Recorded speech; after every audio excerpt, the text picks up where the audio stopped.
Hey guys, Travis here with Solo Custom Archery. Just out doing a little bit off-season scouting. A couple public ground areas near my house, about 60 miles southwest of Chicago.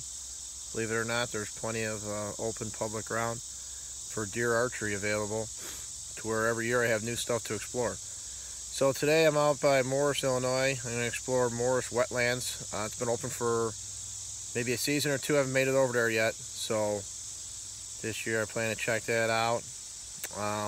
And a little bit more of Midewin grasslands. Midewin, I've hunted Midewin quite a bit, but there's still areas there that I'm not familiar with. So every year I like to try out a couple new spots. I got my go-to places, of course, that I'll spend most time at, but it's fun to check out new spots. Gives me an excuse to get out in the off season. That's what it's about mostly, is just getting out all year round. It's first week in August right now, so nobody's out here. Parking lot's empty. Nobody's thinking about deer hunting yet. But it's important to get out here beforehand and stay fit to hunt. Keep yourself in shape. Stay on top of your game. All your woodsman skills, your walking quiet in the woods, all this stuff needs to be practiced all year round.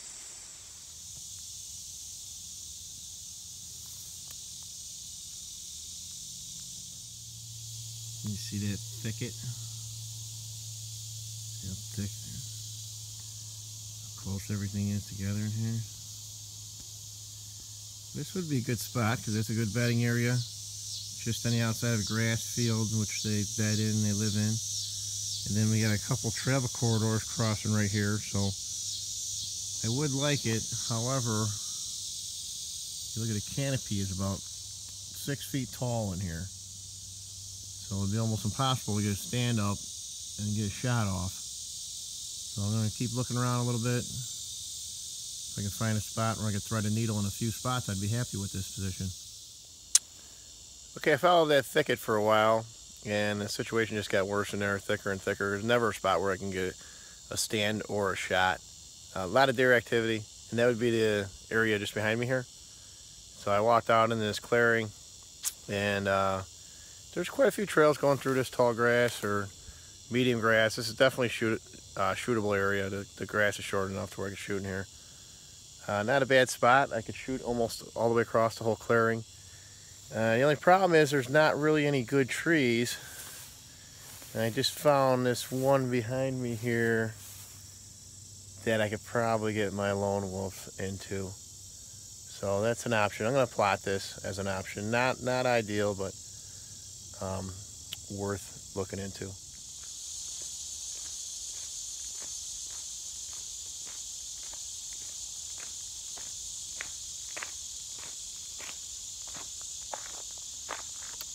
Okay, Midewin, much like the rest of Midewin, mostly tall grass prairie, lots of deer, hard place to hunt. I found a couple decent spots. There's always good spots in here. There's a lot of land and there's a lot to cover. The problem that I have with it is that there's so few spots that you can find a decent spot for a deer stand that you have to really walk far, because the few spots up by the parking lot are definitely gonna be hunted by others, and you can get there earlier, you know, and set up and get your spot. But you know, I'd rather not hunt places that are hunted every single day. Actually, this place is kind of a joke here, that they tell you where to hunt, that you're supposed to hunt a certain stand, which is really makes no sense, but I don't know whether anyone follows it or not. I know I don't. August out here, so it's hot, humid, foliage is really thick, bugs are killing me, but important to get out in the woods this time of year, and it's important to stay out in the woods all times of year, because you wait till hunting season and you only go out once a year, or you sit on a couch all year until November hits around, and then you think you're gonna go out in the woods. Well, might throw an injury. You're not used to walking around uneven ground and all that, so it's important to stay active, stay in the woods all year round. You know, out here, as you can see, I'm walking down a trail right now. I just left my car, but I won't stay on the trail very long. I'm talking about bushwhacking through the woods. That's the kind of stuff you have to stay active, stay on. Otherwise, you'll lose your ability to do it. Okay, well, so scouting in midsummer, late summer like this, I'm mostly just going to be looking for volume of deer activity. Heavy trails, probably the most important thing that I'm interested in is bedding areas, because bedding areas and areas like this, they won't change. The deer will still bed there, even with pressure, because usually they're thick, nasty, hard places to hunt. In heavily hunted areas like this, public grounds, come October 1st, there'll be people in here every single day. So the deer activity changes, the buck activity changes. Buck activity changes when rut starts, obviously. So buck activity in August doesn't interest me that much. I'm not a big trophy buck hunter anyhow. If I see rubs all over the place, I'll take note of it and check it out as rut gets sooner. But right now, I'm just looking for bedding areas and volume, because the volume of does is where the big bucks will be come November anyhow. So I'll take my time going through the woods, keep my eyes open, keep my ears open, try and stay in touch with nature. Brought my bow with, my long bow, soloist long bow. Just changed over to these carbon arrows, so I'm still trying to get things dialed in. So I'll do a lot of stump hunting, stump shooting out here. Got judo points on there, so you're looking at shooting at different targets, different distances. I think that's the best kind of practice for traditional hunt. Okay guys, this is the kind of thing we're looking for. You see that? A good heavy trail that crosses the regular walking trail. So that's my cue on where to start. I've already walked over a half hour from the car. I just know from my experience this area is going to be crowded during the season, so I'm not interested in anything close to the car. I'd be loaded with hunters. So I always have the attitude I could outwalk anybody. So I'm going to hunt the back of the property all the time. Good thing about, well, good for me, is a lot of the land around this area has limited access. They might have 4 or 5 square miles, but only one parking lot. So there's plenty of area that doesn't get much pressure. You just have to be willing to walk for it. So if you're willing to park your car at 4 a.m., walk an hour, set your tree stand up in the dark, and be all set to go by the time the sun comes up, it's a good opportunity. But you have to be willing to do that, and you have to do your homework ahead of time, because you don't want to be walking into unfamiliar territory when it's dark and not knowing what tree to set up in and stuff. So you have to do your legwork on the off season. So I'm going to follow this trail. I leave the regular walking trail, and I'm going to start out in the woods. I'm going to follow this trail, and I might take notes of other heavy trails at junction, but travel routes don't interest me that much unless they're close to a bedding area, because remember, deer are for the most part nocturnal, so the travel routes are for the most part being used in the middle of the night when we can't hunt. So near bedding areas, travel routes are the best chance that you're going to get them in daylight, because they're coming and going in the twilight hours with the thought that they're living a nocturnal lifestyle.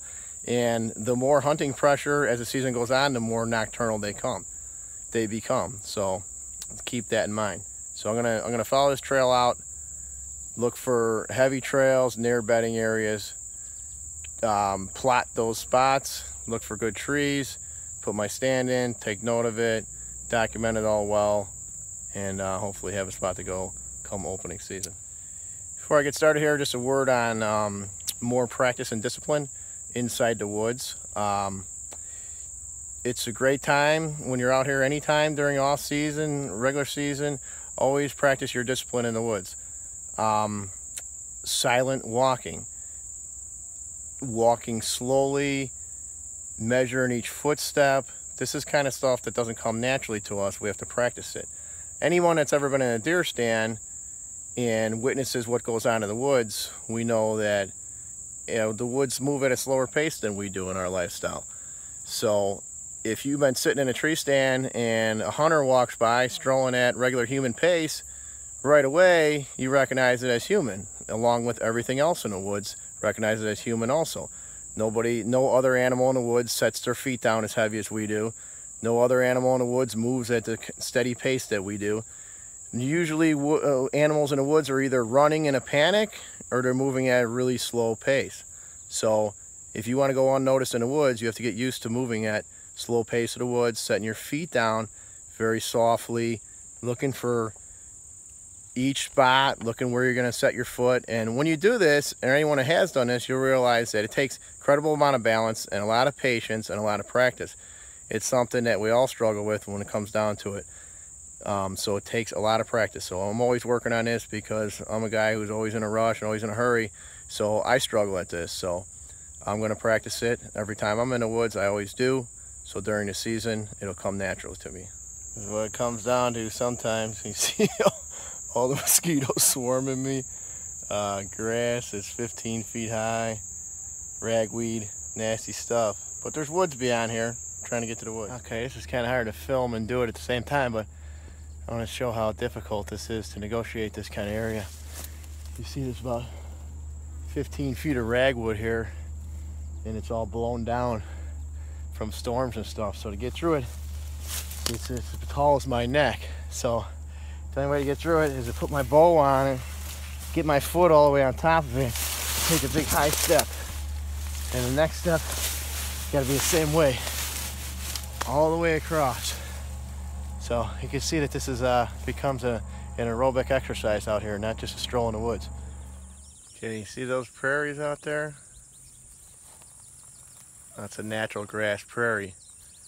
Great habitat for deer, not great habitat for deer hunters. Okay, well, I explored a good portion of Morris wetlands today.